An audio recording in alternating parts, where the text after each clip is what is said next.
আহা কি আনন্দ আকাশে বাতাসে, আহা কি আনন্দ আকাশে বাতাসে।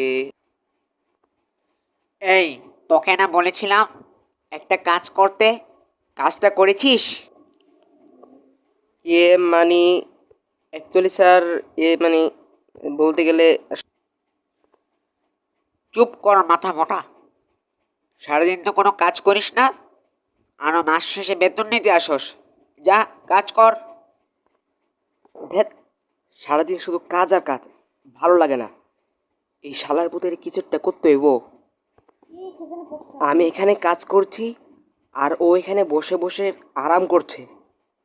যা শিয়াল ভাই যা, ওকে একটু মজা দেখিয়ে আয়। এই শালা, এবার যে তোর গর্দান খাবো।